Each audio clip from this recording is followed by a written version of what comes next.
Good evening, everybody. Welcome to the Baumer Lecture Series. My name is Rachel Cleet, and I'm the section head for city and regional planning here at the Knowlton School of Architecture. And tonight I have the pleasure of introducing Carlo Ratti as the 2015 Trott Distinguished Visiting Professor at the Knowlton School. Carlo is an architect and an engineer by training, and he practices in Italy, where he's a partner at Carlo Ratti Associati and teaches at Massachusetts Institute of Technology, where he also directs the Sensible City Lab, see up there? And in fact, his talk tonight we might call the Sensible City. He graduated from the Pavilion de Torino and the École Nationale de Pont de Chaussée in Paris, and later earned his Master of Philosophy and PhD at the University of Cambridge in the UK. He holds several patents and has co-authored over 250 publications, and his work has been exhibited at worldwide venues such as the Venice Biennale, the Design Museum in Barcelona, the Science Museum in London, GAFTA in San Francisco, and the Museum of Modern Art in New York. And he's had much kudos for his work, enhancing his reputation as the best and the brightest. And my favorites, I'm just going to list a couple of these. These are my favorites. Fast Company named him as one of the 50 most influential designers in America, and Wired Magazine listed him on their Smart List 2012 as 50 people who will change the world. So I'm really looking forward to this talk now, because you're going to change the world. So, and you can read about his many accomplishments on the Knowlton's website or his website. He's currently serving as a member of the Italian Design Council, which is an advisory board to the Italian government that includes 25 leaders of design in Italy. And he's also a member of the World Economic Forum Global Agenda Council for Urban Management, and is a curator for the Food District Pavilion for the 2015 World Expo in Milan. Now, as a leader of design internationally, his work crosses many boundaries among design, architecture, urban planning, and engineering. And I'm going to have to whisk him away after just a little bit after the talk. So I really would like to, as you sit there, for you to think about how his work may engage your own work. And perhaps that we can use that as an opportunity to talk about, use the comment, the question and answer period at the end to have a conversation about that. And I also want you to know that he'll be back sometime in March or April. We'll post that. And he'll be back for a workshop at the end of May. So now I'm going to introduce Carlo Ratti.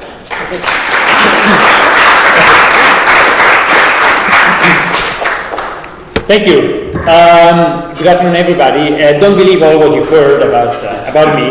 But what I'll do today is actually share with you some of the work we're doing both at MIT and the Sensible City Lab and in our design office called Carlo Ratti Associati. And I want to start with a little video.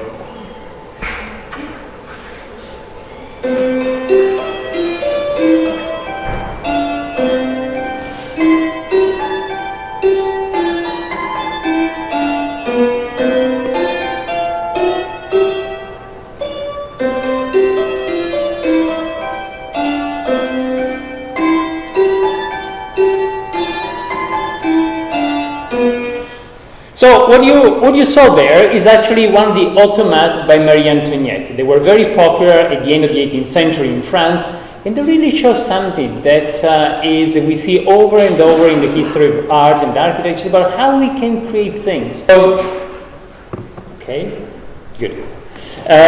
So what we're saying is, this kind of idea that we can actually create objects around ourselves which are behave a little bit like living objects. And this is something we've seen over and over. If you look at this is actually Michelangelo, when Michelangelo sculpted the Mose. Supposedly, so the legend says, so the story says, he shouted, "Perché non parli? Why don't you speak?"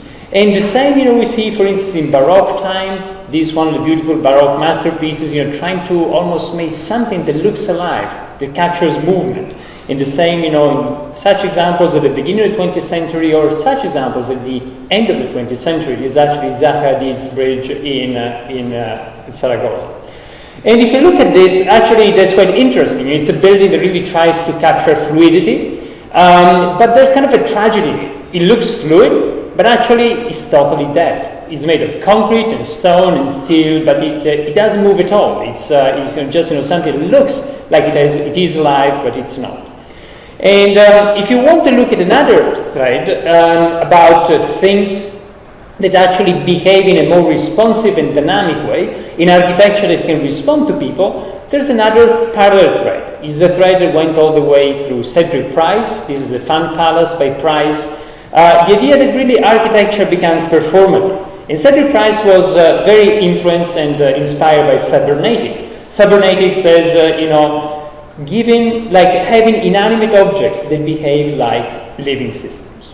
Now, Cedric Price was working in the 60s and 70s. What we think today is that because of all the technology that has layered our cities, all of the sensors and networks and so on, some of the dreams he had and some of the dreams that all the people in cybernetics had are finally becoming true. Our cities have been covered layers with many different types of digital electronics, with sensor, with networks and so on. And it's almost like a convergence of the digital and the physical world, if you want, the bits and atoms with us in the middle. And that's creating a new, very exciting condition for architects, a condition that really can breathe life into the things we design. For those of you who are engineers, this is nothing else than this is nothing else than what allows a real-time control system. Because of all this infrastructure, we can actually understand space in a different way. We can sense things around ourselves, and then we can respond to them. That's really the basic of every dynamic system and every living system. When we meet each other, we sense each other, we collect information from each other, and then we respond to that information. We use that information in order to make decisions. And because of what I was saying before, almost like every atom out there of our physical world is becoming potentially both a sensor and an actuator. Now let me show you a few examples, starting with sensing. How today we can understand our environment, our cities, in a different way. What you see here, for instance, is an image of the city of Lisbon. Now, we couldn't capture or describe Lisbon like this just a few years ago. This is actually mapped using billions and billions of data points from the taxis. Taxis have GPS. And so what you see here is actually all the taxis moving on the streets of Lisbon. You can use GPS data. You can use other type of data. One of the oldest projects we did at the lab was using cell phone. These days, each of us has a cell phone. The idea of actually understanding movement in cities or in buildings is something that dates back to the 18th century, to also in the 20th century. People like White were really fascinated about how we can describe the way we use space in a different way by looking at people. And today we can do it. We can do it using information from our cell phones. In the next project, so I will show you one of the oldest one we did was we looked at aggregating the anonymous data from millions of people in a big city. At the time, it hadn't been done yet. The city was the city of Rome. This was shown at the Venice Biennale. And what I will show you here is actually what happened on one specific day. That was 2006, and that was the day of the final of the soccer World Cup. It's a bit like the Super Bowl in this country. And look at what happened in the city of Rome by using data from millions of people through their cell phones. Again, this was the first time this was done. Now it's becoming quite common. Google uses a lot of this data for Google traffic. But you see the city of Rome, the Colosseum, people moving here and there, the day of the final. It's the early afternoon, as you see on the timeline. The match begins, silence. Nobody talks anymore. France scores, Italy scores. Halftime, people make a quick call. Second half. In a moment, there was a famous headbutt by Zidane, a player by France.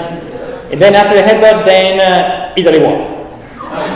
And then you see that night, everybody went to celebrate up there. In the city center, you see a big peak.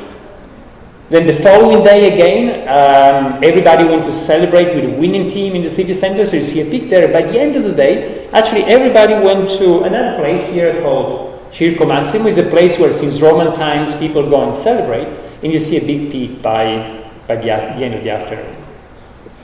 Well, we can look at this at the scale of the city, understand how people use the city. We can also look at this at the global scale. This is a project we had at MoMA, the Museum of Modern Art in New York, where we called it New York Talk Exchange, and we looked at all the communications across the planet originated in New York City. So that's telecommunications, that's telephone, landline, internet, and so on, from New York City to all of the planet. And what you see here is actually you can see how they change over the course of the day. You see day and night, the sun on one side, how they change over geography, so how they change both over space and time from New York. And in a moment we'll zoom in and we'll see actually London and Europe connecting, waking up and connecting to New York. You see the main, the main hubs. Again, this was all data collected in real time from the AT&T network. And then South America, some of the main hubs, Rio de Janeiro, Sao Paulo, Buenos Aires. Actually, Asia going to sleep. So, the amount of information decreases during the night. It's still, midday in the United States, but late night. Africa, quite surprising. You see just 2 hubs out of the top 300 cities, that Joburg and Cape Town. And then also the main Australian hubs, you see Canberra and Melbourne and Sydney and so on. So how we can look at this, we can look at this at the scale of the individual, at the global scale. In some cases, all what you saw so far was using data that's collected anyway. Data that's collected by taxis, data that's collected by telecommunication companies. You can just use it and understand actually the city, perhaps in a different way, flows in the city. In other cases, you might want to develop your own sensors and deploy sensors. So not use data that's already collected for some other reason, but actually find a way to gather new data. In this project, we look at this computer. Today we know everything about this computer. You see on the image there, every chip in this machine, you know where it was produced, how it moved on the planet, how it became this computer. But a few years from now, when you stop using it, stop using this computer, you sell it, and at one point it become trash, and then you know very little about it. Sometimes actually trash, electronic trash, so-called e-waste, from the United States is shipped illegally to Asia, from Europe to Africa. So it ends up where it shouldn't. So we decided, what about if you develop a little tag and put a little tag on trash, and then we start following trash. We couldn't find anything off the shelf, so we actually had to design it. It's almost like designing a miniature cell phone and putting it on trash. If you want, it's a little bit like when you go to hospital and they put a tracer in your blood and they follow your blood through your body to see what works, what doesn't work. How you can do the same thing at the scale of an entire city. This is the first deployment we did in the city of Seattle. 500 people came with 3,000 pieces of trash.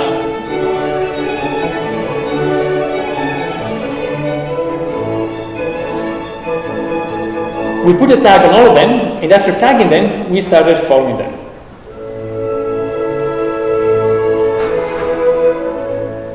Here you see the day of deployment.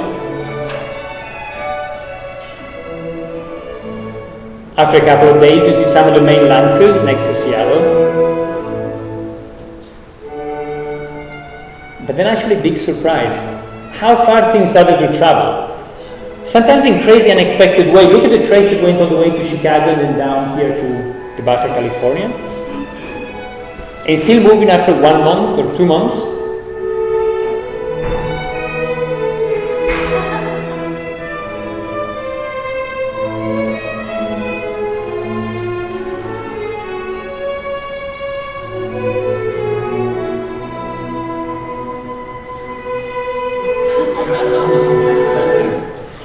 So what you can do as an architect, as an engineer with this type of data. The first thing you can do that's very interesting is that, until today, we know very little about some of those chains. This was one of the first time we mapped the whole chain. Everybody usually does a little bit of that. There's people collecting trash in one place and giving it to somebody else who's then moving it around. When you actually have the whole tracing of flows, then you can find a lot of ways to optimize. Think about those traces we saw were going for thousands of miles to the east and then back to the west. So how you can use all this data to design a better system. In this case, a better waste management system.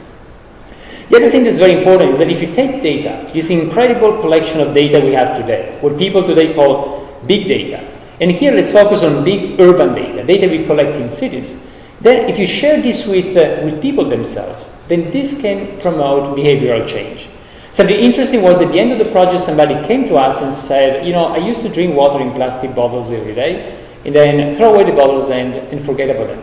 But now after the project, I know that those bottles will go a few miles from home, they go to a landfill, they will sit there forever, and because of that, I actually changed my behavior, so I stopped drinking water in plastic bottles. So the idea of this incredible wealth of data we have today, if we share it with all of us, it tells us much more about the consequences of our actions, and so it can promote behavioral change. There's a third thing we discovered with this project that was actually unexpected. That happened when a burglar came to our lab at MIT. And the poor guy stole a lot of things, including a lot of the computers and the tag that tell you where they go. And this is what happened.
So these were just a few examples how today we can collect data in different ways from our cities. Here you saw how we can deploy sensors, and you saw how actually sensors can help people make different decisions. That was also the same idea we had behind the next project I'm showing you. This project was a few months ago. It was at the Hong Kong and Shenzhen Biennale. And what we did there was actually look at a big problem in China, that's air quality. We focused in particular on Hong Kong and Shenzhen. As you might know, the two cities are very close. They're almost like one metropolitan area, but in between, you got the mainland China border. And because of that, actually, air quality changes dramatically between one side and the other. So our idea was, in the past, in order to measure air quality, you would use fixed measurement stations, quite big, clunky, expensive. You have just a few of them in the city. And that the information you would get would tell you very little about then the exposure of people. It would tell you like an average value in one point, but not much about individual exposure, which is ultimately the very important parameter for public health. And so our idea was, today we can actually miniaturize sensors for air quality. And so we work with miniaturized sensors and actually get them to people and use people, have people themselves really collect data about air quality and report back. What you see in the little video I'm showing now is actually the results of the first campaign of measurements. And the color you see of the video is proportional to the level of pollution. So you see red, it means more polluted.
is just a quick summary of how much data we can collect from our cities today. I want to finish with just one little thing. You know, all of this data is great if you're an architect or planner. We always need to look at the data also in a critical way. This incredible amount of data is posing new problems. It's not just about cities, it's about our lives, how much information we share. I use this quote from Italo Calvino. You're probably familiar with his work from The Invisible Cities. It's actually from a little known story called The Memory of the World. And basically, I mean, what happens when we collect and store every single thing about our lives and our cities? You know, you can easily get into absurd conditions. And so I think that's a discussion we should all have. We organized at MIT a forum called Engaging Data. Really, all of this data is great if we are architects and designers, but also all this data is also changing our relationship with memory, with the past, with forgetting, with access to data. So we always need to look at data also in a critical way. I just use this slide so that you don't forget also about when you look at data in big data, what the consequences also are.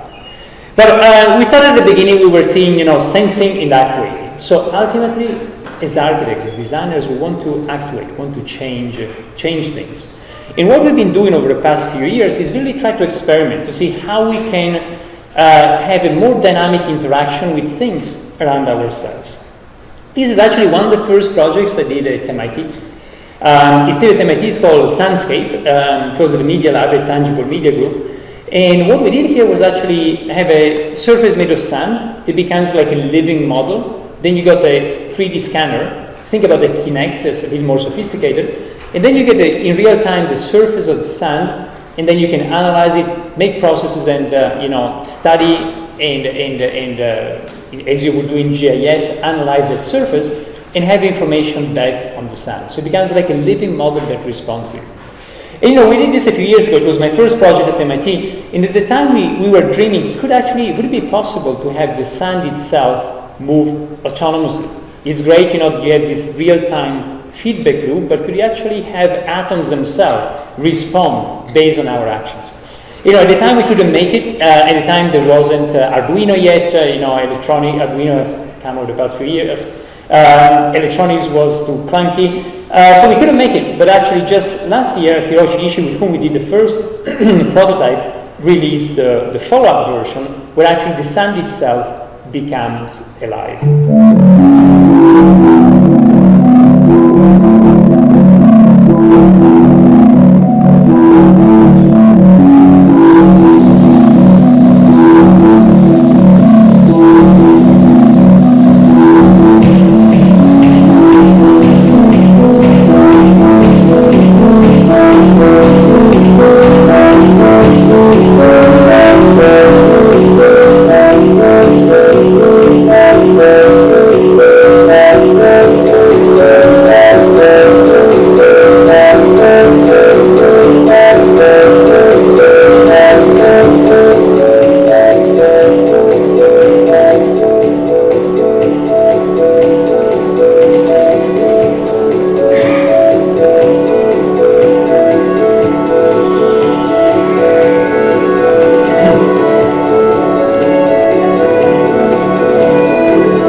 So you get to the end, and so a lot of what we've been doing in cities, in architecture over the past few years has been really inspired by this, by trying to find a more interactive and dynamic way that we could interface with the environment around ourselves.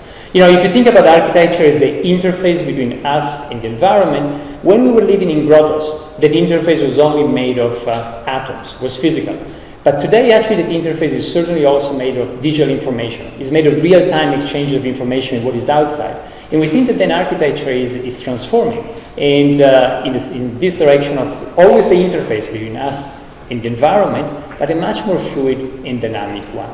In this project was at the Venice Biennale. What we did was use a very simple projector developed by IBM. It's a projector that has in front of it a rotating mirror. Similar to the rotating mirrors you have in clubs that actually throw light all around yourself. And the idea is from one position to project at 360 degrees. So here the idea was, let's develop an architecture that will actually optimize that. Let's maximize the co-visibility of surfaces so that every surface, such as this one or this one, could be projection surfaces. And of course, we wanted the space to be a beautiful space, even when there's no projections. But the reason behind the architecture, the design of the architecture, was coming from the idea of maximizing the co-visibility of all the surfaces inside.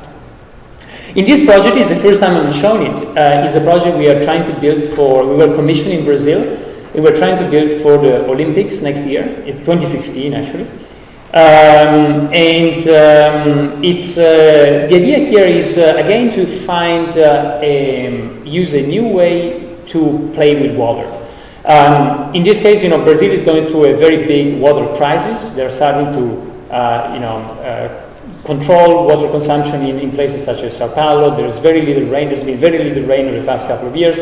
So we were asking, can we do a pavilion that could become a bit like the symbol of the Olympics in Rio, and actually would play with water. And this, for those of you who know Rio, this is Lagoa. You see the ocean is the other side, and then you see the cities there, mostly to the left. That's Ipanema and Copacabana in the end. And our idea was, can we then play with architecture in a different way? Can we do an architecture played totally by subtraction, not by addition to the water level, but actually by carving into the water?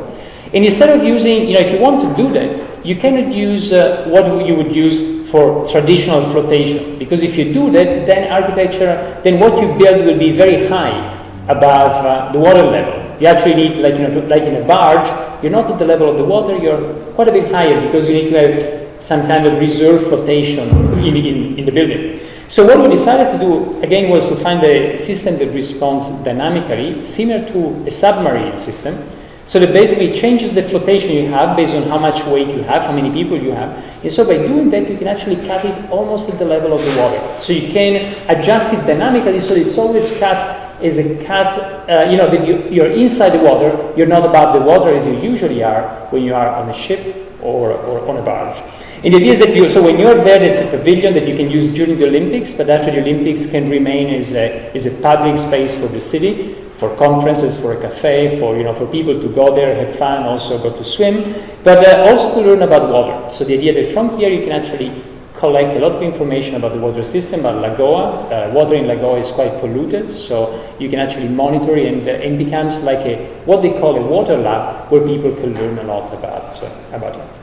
But again, you couldn't generate the same experience if you didn't have a building that responds dynamically. Here for us it was almost ironic that you do something that's very static, that actually creates a new experience because you go down to the level of the water, to the water line.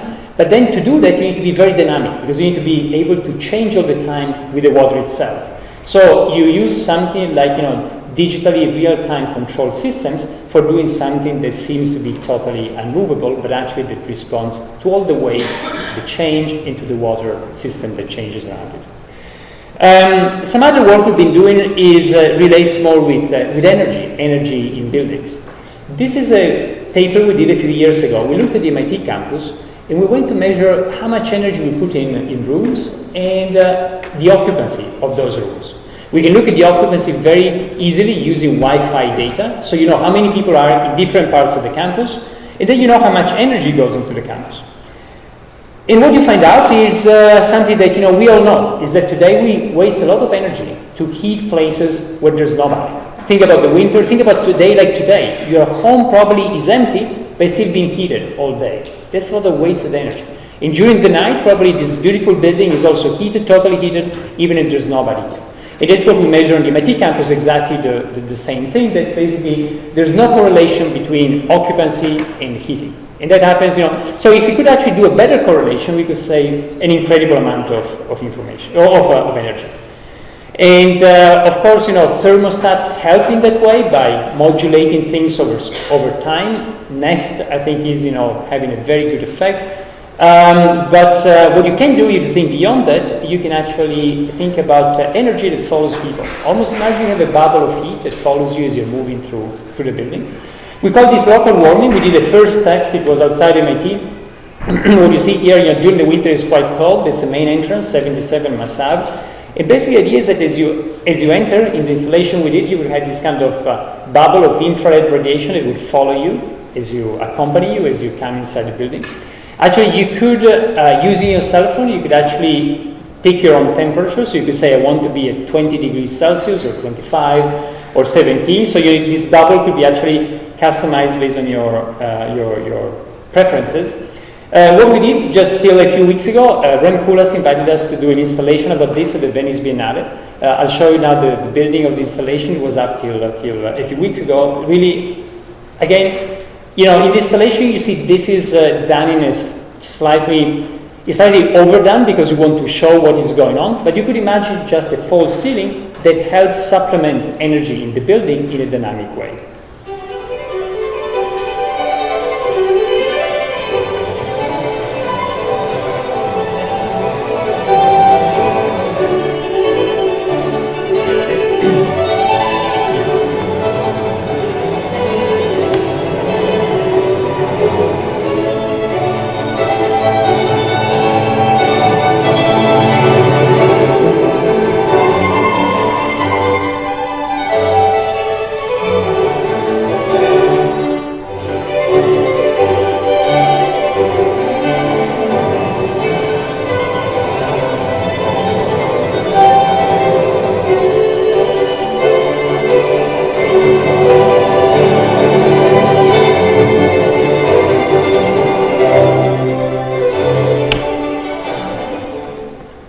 And so that's about creating heat. You could think about the same thing with cooling. We actually did an exhibition we had just a couple of weeks ago in Dubai. In Dubai, it's very difficult to use outdoor spaces because they're too hot during the summer. But in Dubai, actually, evaporative cooling works very well. Like in every dry climate, it's a very energy-effective way to cool air. Just spray a little bit of water, very, very thin. Not droplets, but the smaller droplets you create, the better. And in that way, you can actually use evaporative cooling in order to decrease the temperature of the part of that region by several degrees Celsius. So you can do 5 or 6 degrees Celsius. And what we decided to do here was actually, can we do it but in a dynamic way? So almost have your own cloud that follows you as you're moving underneath. And you've got trackers at the top, and then basically as you're moving, this is cooling the air around yourself. Again, similar idea, not for heating, but for cooling. Water is also what we use in this project that was at the World Expo 2008. The theme of the expo was water itself. And so the mayor of the city came to us with a very precise question. Water has been a beautiful ingredient of architecture and planning for thousands of years. How could we use it today in a different way? How could digital technologies allow us to control water in a different way in public space? And one idea that came up was, imagine you have a pipe, and this pipe has many tabs, opening and closing controlled by a computer. Then you can create like a living water wall. As you see here, it's a water wall where you can show images or text or patterns. If you approach it, it can open up to let you in. So the mayor liked the idea, so we got the commission to design a building at the entrance of the expo. The building is called Digital Water Pavilion. All of the walls are like living. You can show images or text or patterns. You don't have doors or windows, but when you approach it, it opens up to let you in. Inside also, all of the walls expand and shrink based on how many people you have.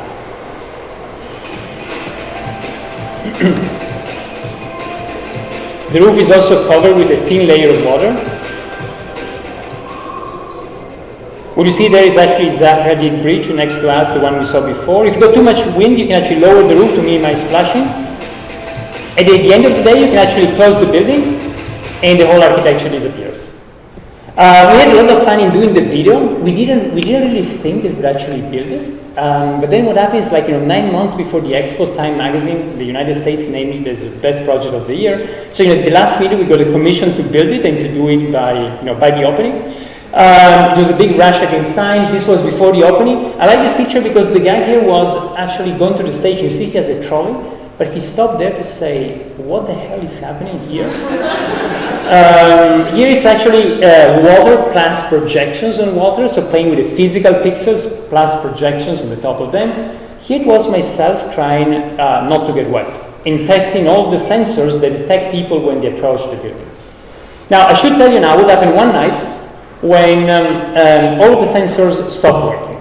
We're building more and more sophisticated things. Our buildings are becoming like computers in open air. Same applies to our cars and so on, but sometimes computers crash. So that night we were terrified because we didn't know what would happen. The building would keep on doing its own crazy things like cuts and holes and text and writing, but without responding to people anymore. Well, actually, that night turned out to be one of the most fun nights ever. That night, thousands of kids from all over the city went to the building to play a new game. Not anymore a building that opens up when you approach it, but a building that you need to engage like this.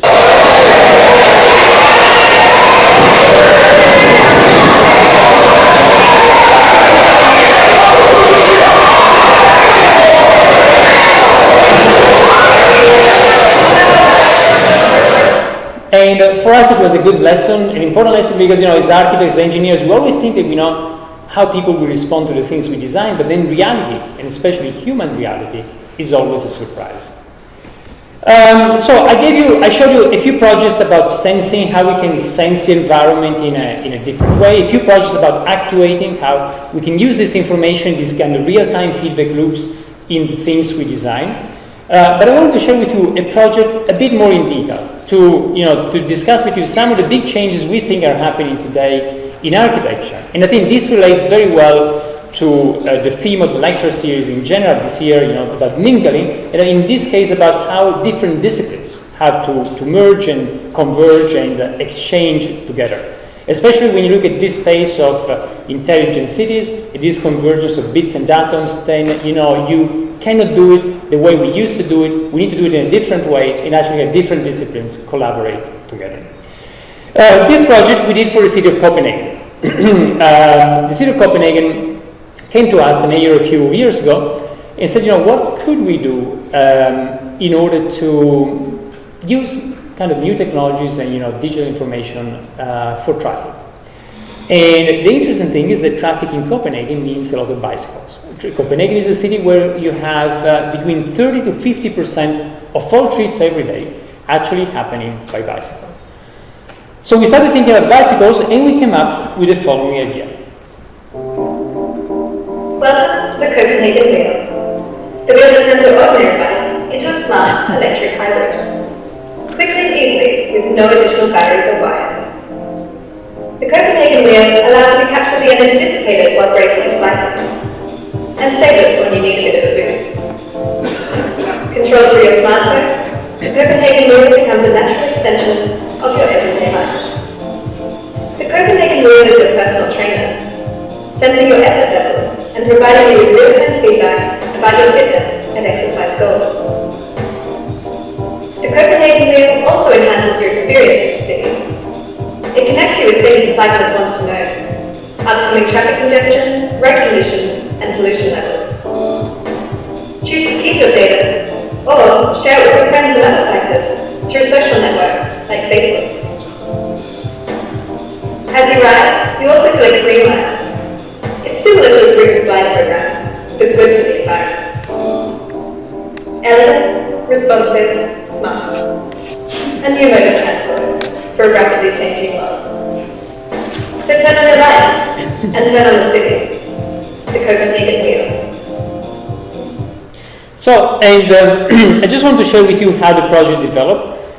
In this case, it developed at the beginning with a workshop at MIT. We came up with different ideas in different teams. One of the ideas was this kind of funny-looking wheel. But at the beginning, it wasn't much more than a funny-looking wheel. There wasn't really much thinking or much technology in it, just the idea that it could get your energy when you brake and then give it back to you when you need it. But every time you got an idea, you don't know if it's a good idea or not. If in doubt, let's try it out. So here you see the first sketch. Today, as you know, is very quick to produce models. We can digitally fabricate a lot of things. So very quickly, we can actually try out something.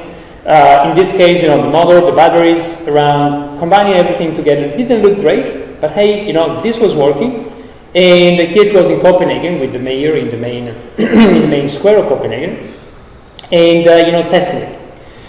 Well, the mayor liked it, so we got the commission to develop it further. As it happens all the time in design, as you know, you start from an idea and then you need to redefine the brief, and you go back and forth between the prototype and redefine the brief and so on. So we really try to clarify to ourselves with a new brief what we wanted to do. Easily retrofittable, regenerative braking, intelligent locking, the electric motor to get your energy and give it back to you, sensors and fitness, so it becomes like your personal trainer.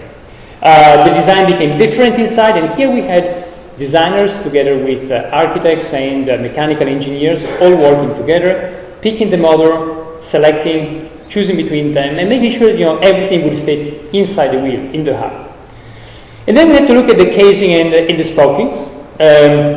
This was our first design, pretty ugly.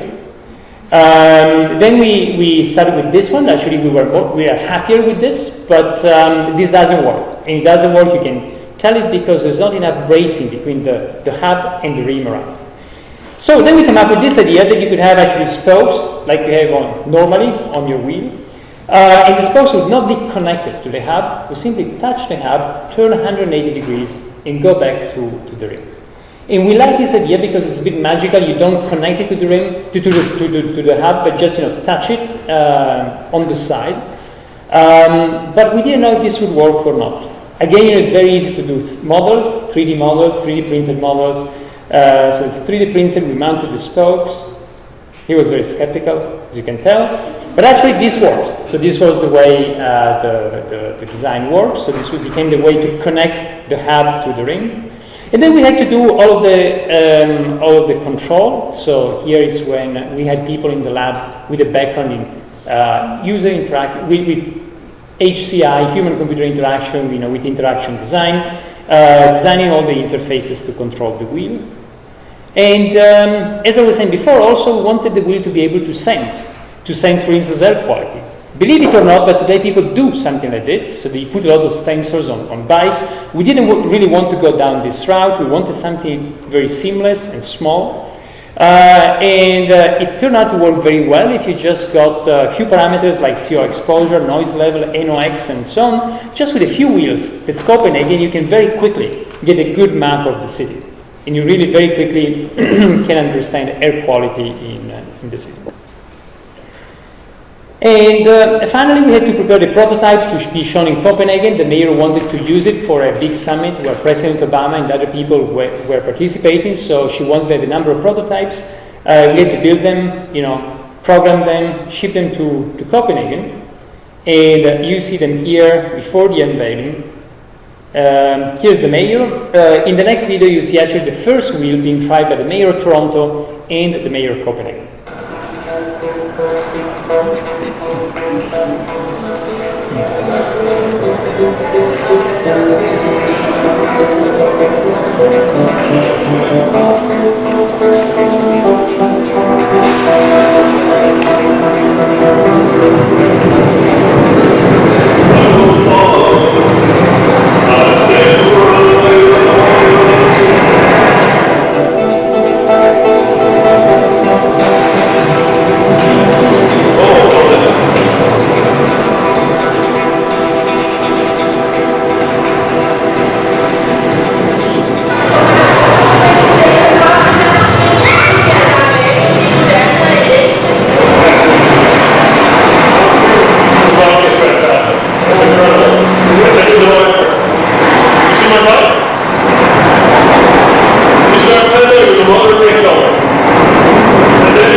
So that was actually the first prototype. Then what happened, and it happens a lot in these days. It happens a lot at MIT, but it happens a lot also on Kickstarter, where you got an idea. We can talk about it later, perhaps at the end in the discussion. But there's something interesting that you don't need a client anymore to do something. Barragan, the great Mexican architect, used to say at one point of his life when he was 50 or so, he said, go to hell all my clients. From now onwards, I will only have one client. myself, I will do things that I really love. And he did 5 buildings and won the Pritzker Prize with the 5, so 5 beautiful buildings. So today, sometimes you've got an idea, you don't need a client to develop it further.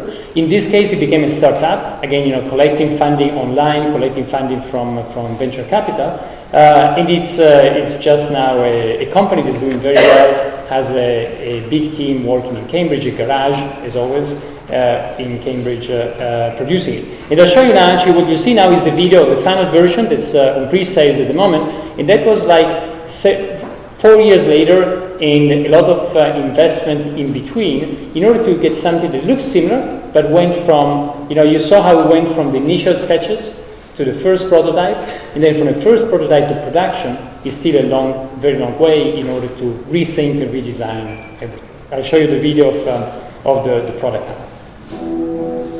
This is the Copenhagen wheel. It turns your ordinary bicycle into a smart electric hybrid by simply replacing the back wheel.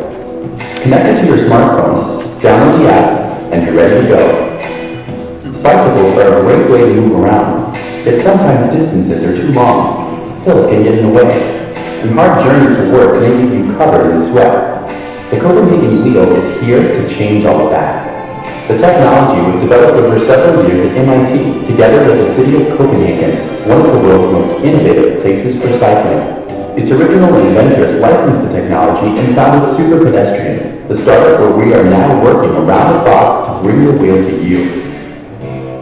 Like the best riding companion, the Copenhagen wheel learns how you pedal and integrates seamlessly with your motion.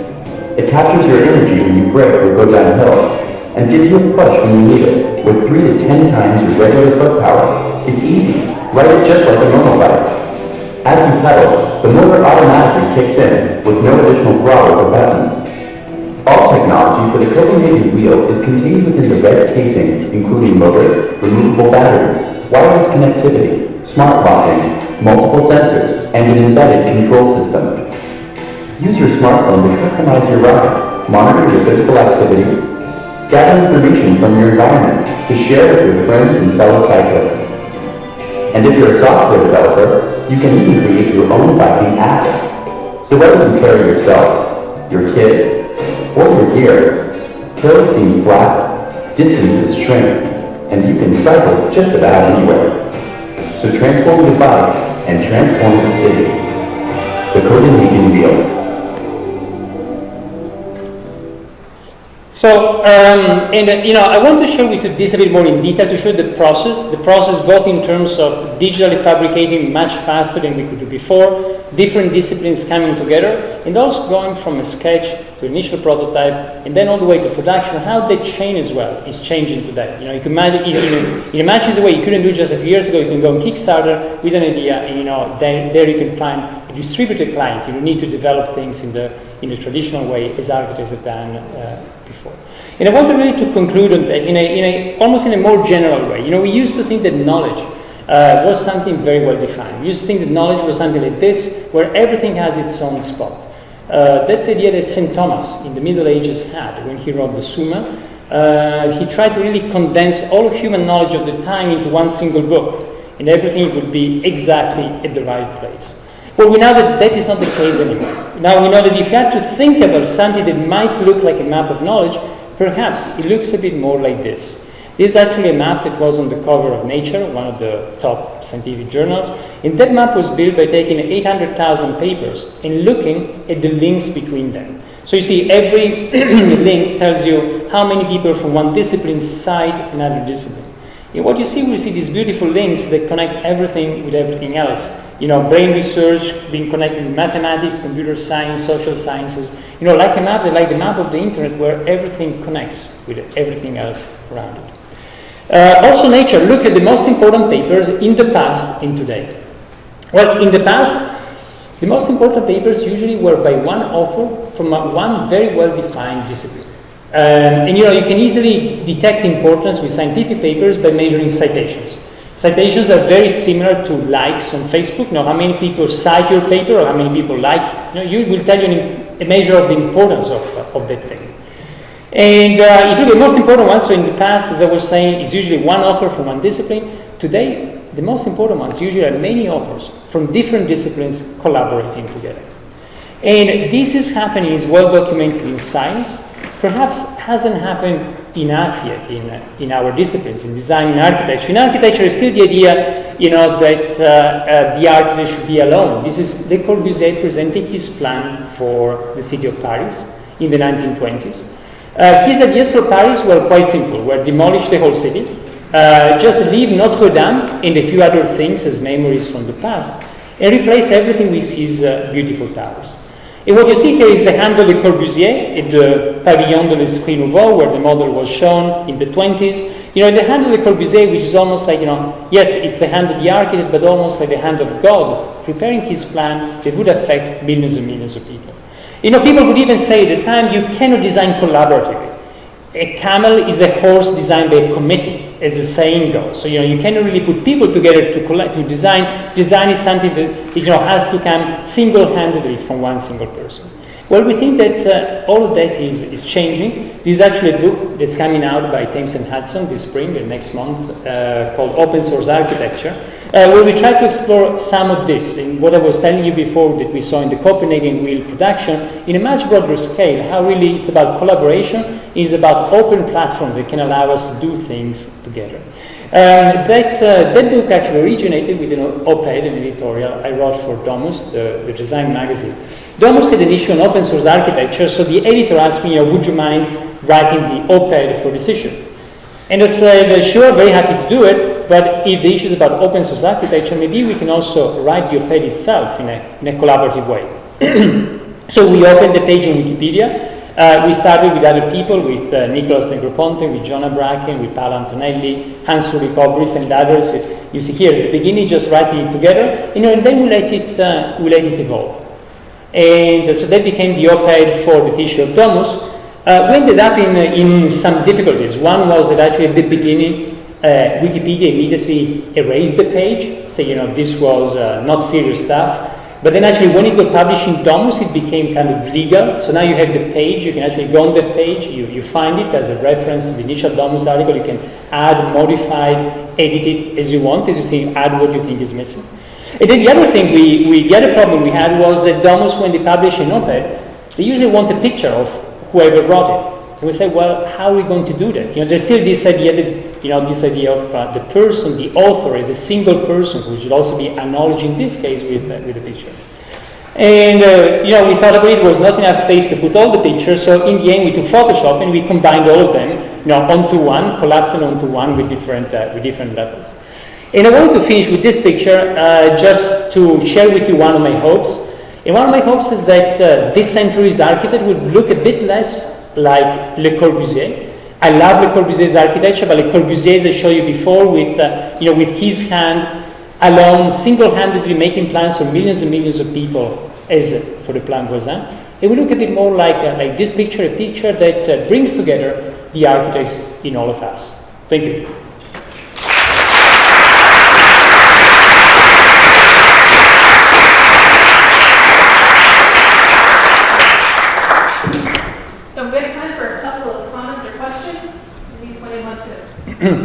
Ideas, comments, criticism, challenges. Yes? So what was the cost for the Copenhagen wheel in terms of scaling it and bringing it to the mass market? Okay. We have a rebate tonight. No, the cost it's on pre-sale. It went on pre-sale is $7.99. I think now it's I'm not operational of the company. I'm one of the founders, but somebody else is running. Asaf Biderman, who's the associate director of the lab. But it's on pre-sales at the moment, and the cost was just came out of looking at the cost of building for all the parts for manufacturing.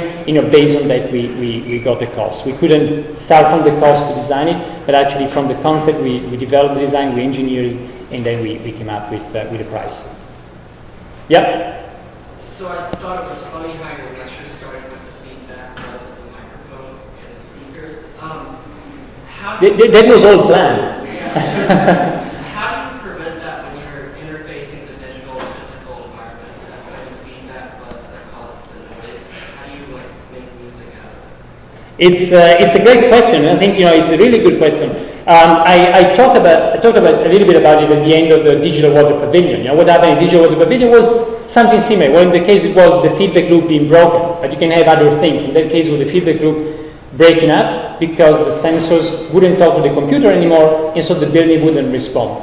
In other cases, you could have exactly this example of, you know, a feedback loop that reinforces itself. In this case, somehow the voice was going from here to the system and then coming back into the system and amplifying. So you got a kind of a divergent effect. And I think, you know, there's probably two answers. The technical answer is that is a well-known and studied effect. For instance, when you think about traffic, and usually comes when you got some delay into the system. If you think about traffic, if, say, Google Transit tells you to go one direction because there's nobody there, but if there's a delay in the way you collect the data, if it tells everybody go this way, then after a while, that route will be totally jammed and another one will not be jammed. So it's there's kind of, on the one hand, from a technical point of view, it's a well-known problem. It appears under certain conditions, in particular under conditions where you got some delay onto the system. And there's also very well-known ways in order to take care of it from a technical point of view, from a control point of view. I think, you know, the other side of your question, I think, is a bit more philosophical. Is, you know, what is going to happen? And I think what is happening is that I think that technology evolves in a way that's not that dissimilar than what happens with natural evolution. In many cases, a lot of the things, you know, technology doesn't really, and you know, this is not a new idea, it's an idea that dates back to 150 years ago. One of the first essays is called Darwin Amongst the Machines at the end of the 19th century. But the interesting thing, if you look at that perspective, which is the same perspective that other people such as Bucky Fuller used 50 years ago. Well, if you look at that perspective, then you get to a system where you've got kind of a co-evolution of technological and the human side. And so going back to your point, I think, you know, that the way we can avoid some of those issues is actually by acknowledging the co-evolution and making sure there is a good connections between us and the technology around ourselves. That's kind of the second side of the answer that we give, which is a bit more philosophical. Yeah. Karen? Oh, thank you. There's so much to admire about the work that you've been doing, but I'm also really troubled by something. Are you measuring cities, or are you measuring people and the environment? How are you designing cities? Or are you designing technology that further allows for measurement of people and environments? Yeah, it's a great question. Did everybody hear it down there? No. So the question is, you know, great examples, but some troubles with the fact, you know, what is it? Are you measuring cities? Are you measuring people? You know, how do we use them? If I understand it correctly, how do you use this also then in order to measure our city, to design our cities better? So, if I summarize your question, yeah. And the way I would answer is, you know, I think again it's a very good point. I would start from The Origins of Planning. It's a text by Élisée Reclus. It was written over 100 years ago. And what he writes in one of the first modern histories about planning, what he writes is that actually you cannot do planning if you haven't got surveying before. So actually collecting data and collecting information from the city is the first step if you want to transform that environment. So one way to look at this is that, you know, what we are doing today is wealth of data, with this big data, you know, that in just 1 year we produce as much data as all the history. Actually, some of you, there's different ways to measure this, but if you take all the data produced between the beginning of humanity in 2003, that's what we produce now every 24 to 48 hours. So, you know, that gives a sense of the amount of information we have. So one way is to look at all this information as a better way to understand cities. So like Élisée Reclus would say, a way to survey much better the space we live in.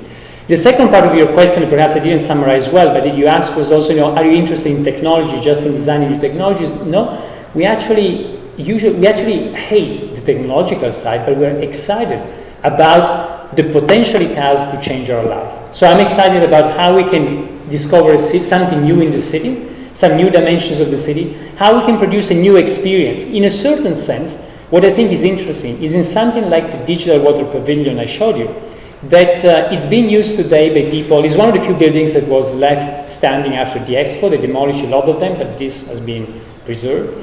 And it's been used by people who are like 5-year-old or 95-year-old. And they don't see the technology, but they see a new experience. And I think that's what I'm fascinated about. So for me, the technology is only an enabler. It's not the goal. I'm not really interested in technology per se, but yes, I'm very excited if technology allows us to, for instance, to reveal trash flows in our cities and perhaps to design them better. So on that note, I think we should... I see there's a hand there. Yeah. Kind of a silly question. The stolen laptop, was there a consideration of not getting it back and just letting it go?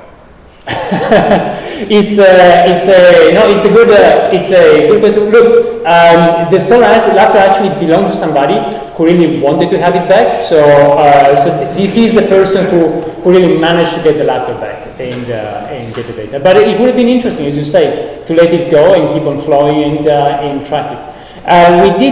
There's a follow-up project we haven't made public yet. You should find it over the next few months, where we use different trackers. We actually looked at this kind of longer time span internationally. So we actually were able to detect smuggling of e-waste from parts of the United States to Asia. And that you can do that if you actually do a little bit of what you're saying. You let the tracker active much longer, and then you can see how somebody gets it, somebody else will use it, and then finally it might end up where it shouldn't at the other side of the world, the planet. Yeah. So now, I invite you to come and enjoy the reception, which is, where is it tonight? Right out in the gallery space right now. And give applause for...